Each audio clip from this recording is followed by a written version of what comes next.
Thank you very much, Andrew. For those of you that haven't been to a New York Tech Meetup yet, I strongly urge you to check it out. It's a pretty unique experience here in New York. Andrew can tell you all about it and attest to it. That was a great segue with your story, so I would ask that you please all turn your cell phones off, lest we have a demonstration of equal talents. And let me introduce tonight our panel, and we'll get started. Starting with Connor, who's going to be our moderator for the evening. We also have Julie to his left from Solvate. We have Terry in the middle from Sapphire, and to Terry's left we have Tom from Dice.com, and each of them in turn will give you a more detailed introduction. So with that, let me turn it over to Connor, and we'll get started. Thank you, Don. So I think it's appropriate for me now at this point to it's appropriate for me with this turnout to have a shameless plug on NYC Business Solutions. It's like some of the services that we offer are extremely relevant to small businesses in New York City. Our services, we have to kind of work with what we have, but we have been given an opportunity to work with small businesses to give us a level of optimism as well. So the main services that we offer are in the area of pre-recruitment services, like Don mentioned, as well as access to financing assistance, as well as training funds, as well as assistance with legal advice. So we look at do contract review, help with legal structure, as well as other things. So we have worked with businesses, and I think the main aim that we have is to try and take some of the burden of a small company like your own, and so you guys can focus on revenue and can focus on creative ideas like the one that I just mentioned. So I'd just like to turn this over to Julie and maybe you do an introduction of yourself. Sure. Oh, gotta turn this bad boy on. Hello? Hello? Shout out to all the ladies here. Nice to see you. I'll give a brief intro on me and then on Solvate. Are we good now? Yeah. Because I think it's totally relevant. I'm a transplant from San Francisco. I got a little bored out there and wanted to start a startup and moved to New York and thought it would be a more exciting place to be. I'm not a techie by any means, and so I said, where's my place in this ecosystem? Before that, I was an anthropologist studying the subject of Carnival. I've been a journalist in 3 countries. Done some weird stuff around digital advertising and video distribution and grocery data analysis as well. And I mention all these points because I've always been confronted with, Julie, what are you? What do you do? And I think I'm somewhat emblematic of a new generation of professionals that is not so tied to what our careers are or our specific job functions, but are trying to find a voice to express our many different abilities. You can be a yoga instructor and a Fulbright scholar and a McKinsey alum. I think all of us know people who have that kind of diversity and wealth of experiences. So what we've tried to do at Solvate, Solvate's a startup based in Tribeca. We're venture-backed proudly by 2 firms in New York. And we've built a business talent network of sorts of some of the absolute best freelancers in the country, freelancers, consultants, professionals operating independently. And we've been trying to give voice to all of the different things that they can do, which is not just a job title for these guys, and it's not just one specific area of industry expertise. So we've taken care of some unsexy stuff that usually gets in the way of hiring contractors, like the contract and who pays who when, and how do we know this is all going to work out, and have served, I think, very much as a kind of a business matchmaking agency to try to connect the dots. I will elaborate later on my thoughts on the full-time paradigm, but think very strongly that 20 million non-employer firms in the U.S. are underserved by full-time. They don't have access to full-time resources anyway. They didn't even lay anybody off in the recession, and they deserve better access to professionals like the big companies get. So I will stop there. Turn it on over. Thank you, Julie. Terry O'Leary. I represent Sapphire Technologies. We are part of Randstad, which is the 2nd largest HR services company in the world. Sapphire is the IT services arm. We focus on staff augmentation, which is your consulting or freelancers, direct hire. We also have a solutions practice and an ERP practice.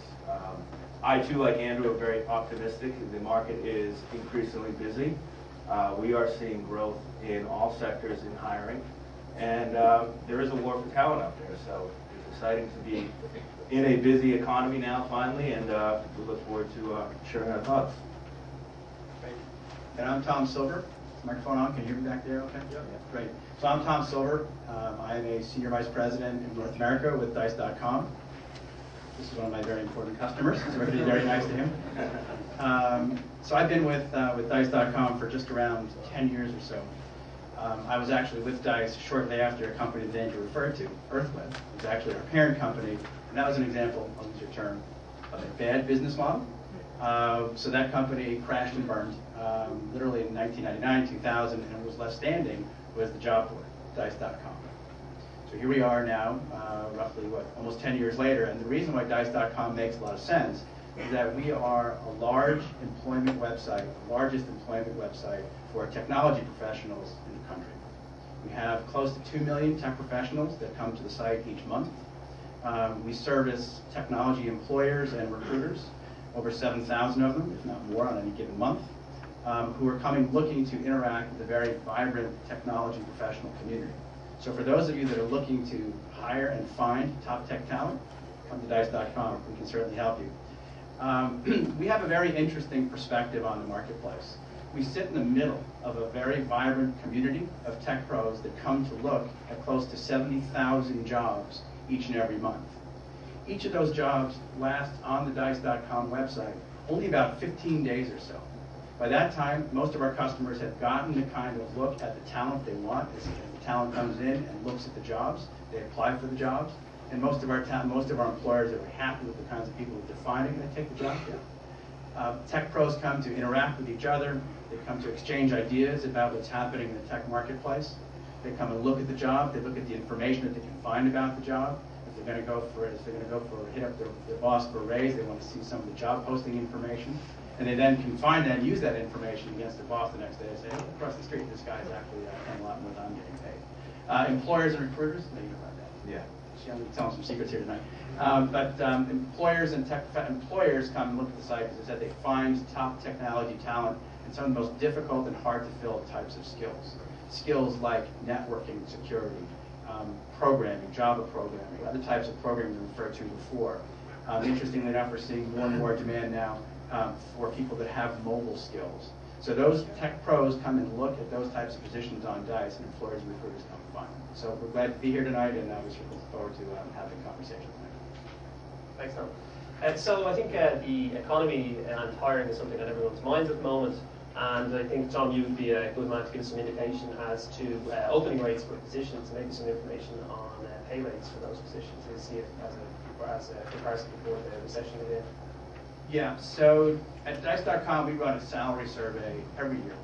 We actually, on a national basis, we get about anywhere from 15,000 to 20,000 responses per year. In which case, we've seen over the past few years that tech salaries nationally have been around $80,000 a year, relatively flat, which is actually a bit of a change. Tech pros, for the most part, they like getting raises year over year, but that didn't happen last year. In New York specifically, not surprisingly, the average is actually a little bit higher. So for full-time positions in New York, the average salary was actually $86,000 a year, so well above average. That, too, was relatively flat.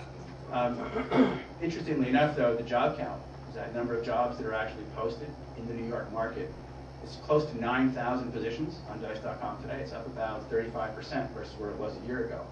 So we'd expect to see that as the demand for tech talent starts to increase, as evidenced by the job count, we also would expect to see the salaries to increase. When we run our salary survey next year, in January, we'll get a better sense of what's happening. But we'd expect those fill rates to go up. Great. Maybe, Terry, you could give some information on, so that's the job opening rates, but how are the hiring rates going? Our business in New York specifically is up 36% year on year. A majority of that is in the temp space, but we have seen the perm hiring pick up, and that's up almost 45%.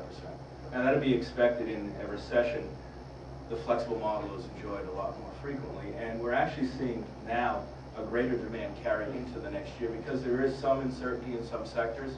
So the flexible model is becoming more popular, and you don't have to organically develop that skill set in-house. You can utilize it for as long as you need it, and then ramp down when you're done with it. But we are seeing the rates go up, and this, to Tom's point, as the demand grows, And people start saying, hey, my phone's ringing 3 or 4 times.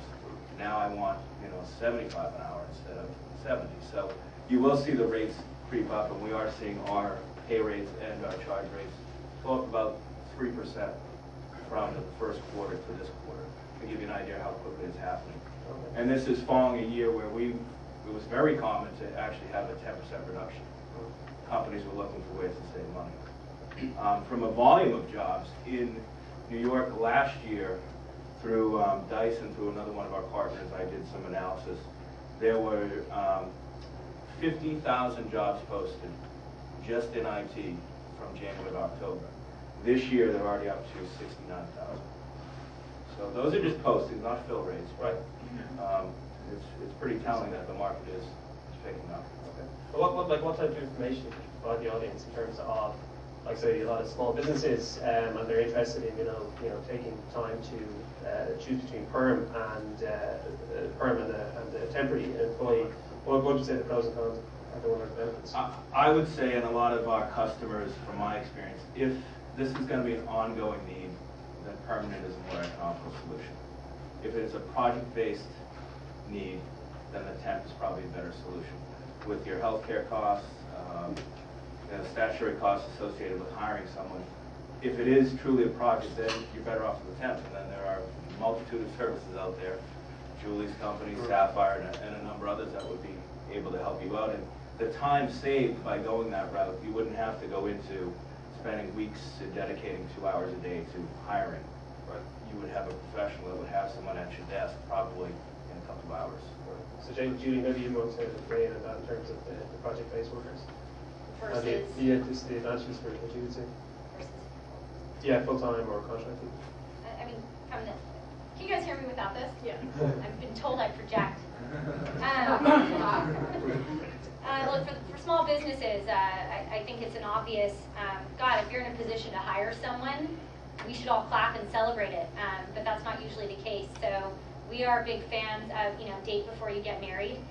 For those of you who worked in a small business, if you're talking about hiring 1/5 of your workforce or 1/10 of your workforce or 1/3 of your workforce, you've got a whole lot of other considerations beyond what's the salary and the skill set. Are they a culture fit? Are they going to throw a wrench in the equation or help the business be compelled forward? And so it lines up with some of my thoughts perhaps on the institution of marriage as well, but definitely think that that's a much healthier way to get started.